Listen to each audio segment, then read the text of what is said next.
When I was around 17, I came across Brian Tracy and fell in love with his teaching. I would go to the internet cafe at night because I couldn't afford the normal fee in the day. I would spend hours in the night listening to Tracy and reading his quote. One particular sentence stuck with me from Tracy, and that is, if you want to achieve something different, you have to do something different. If you want to achieve what you've never achieved, you have to do what you've never done before. Growing up, I wrote the above sentence and pasted it in my room, and each day when I see those words, I knew I had to make sacrifices. It's very simple. If your life is not what you want it to be right now, you have to be willing to do something different. And don't let me sugarcoat anything here. You won't move from one easy well to another. Doing something different means getting out of your comfort zone, and this is never going to be easy. In today's video, I'm going to be sharing with you the 3 sacrifices you need to make to escape poverty. If you're new here, consider subscribing so that you won't miss other interesting videos like this. Take time to read. When most of my friends and relatives know what I have achieved in my life today, it's easy for them to envy me. Just 17 years ago, I was just one of the young people whose life was a disaster. I hated my life and wished I was never born, because I was born into poverty, sickness, and many other limitations. So, how was I able to change my life from being a guy who hated life to creating one of the best lives ever for myself? Books, books, books.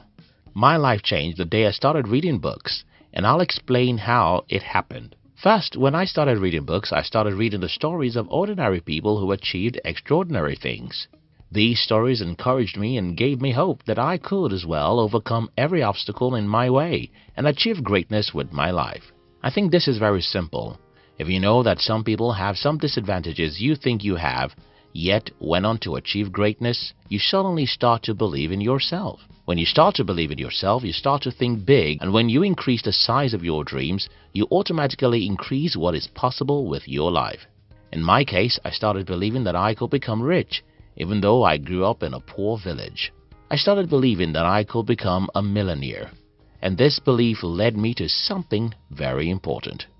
I started looking for how to achieve what I believe I could achieve by reading books written by the people who have made a lot of money before. I started learning the mindsets and actions of these people, and the more I modeled these people, the better my financial life. Yes, it took me 8 long years before my financial life had a drastic change. Without reading books, I would have never made it. One other thing you can do in addition to reading books is watching videos that tell stories about successful people. We've dedicated a whole channel for this purpose, and we call it Fame TV. You can join the Fame TV in the description box. Yes, books are boring, but so is every meaningful thing. Fruits are boring and vegetables are boring, but if you want to be healthy, you'll eat more of them. Soda drinks are fun. Sugar is sweet and fast foods are nice, but if you like your health, you'll run away from them. The TV is fun and social media is interesting, but if you want to escape poverty, you'll spend more time with your books. Some time ago, I got to know that Bill Gates reads 1 book every week. I've also read about the fact that an average millionaire reads 1 book every week. If an average millionaire does something, it's probably a good thing to emulate. So I decided that I'm going to be reading 1 book every week. This isn't easy, and I'm not asking you to start reading a book per week. But you have to make sacrifices to read books if you want to escape poverty. Don't make excuses. I told you earlier that sugar is sweet, and you agree that hard drugs, fast foods, and most other harmful things are fun. Another very sweet thing is excuses, and that's why most people make it. Listen.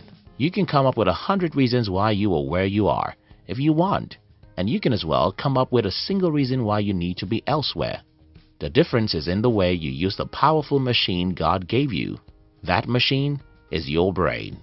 If you program your brain to look for the reasons why you are poor, your reticular activating system will be busy looking for reasons, and you'll start seeing how the economy, the government, and your parents make you poor.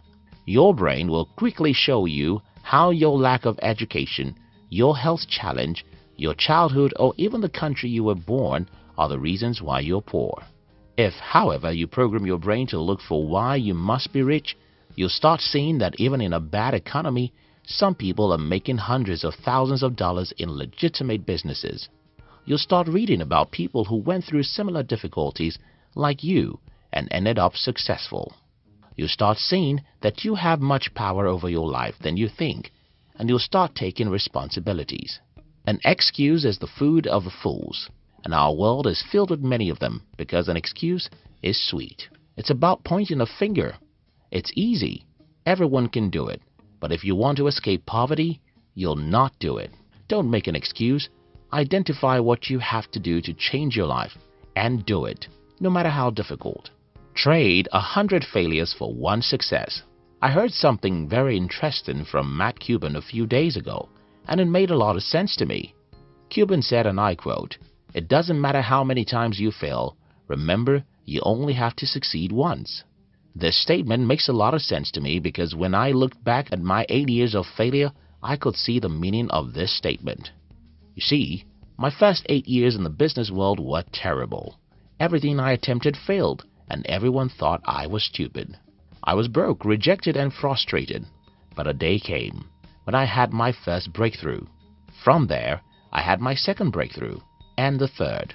Today, it seems as if everything I touch becomes successful. But that's the opposite of the kind of life I had only a few years ago. Here's the thing. It doesn't matter how many times you fail.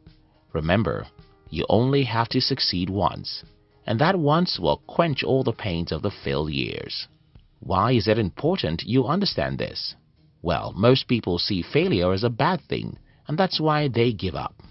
If you're in search of success, you should understand that the road that leads to success is called failure, and failure is not final, because a single success can make you forget the pains of 10 years failure.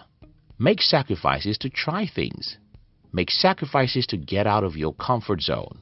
Make sacrifices to do things that are risky, and when you fail, be courageous to stand up and try again, because it doesn't matter how many times you fail, all you need is a single success. The most important point in this video is sacrifice.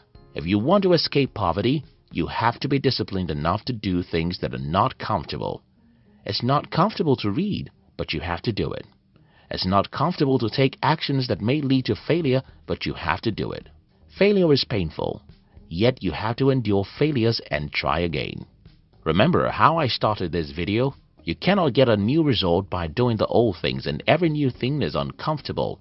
So, you have to be willing to make sacrifices if you want to escape poverty. If you enjoyed this video, you'll enjoy the Fame TV, which is our new channel where we tell you the inspiring stories of the most successful people in the world, and even some villains. Look at the description box to join the Fame TV. We love you.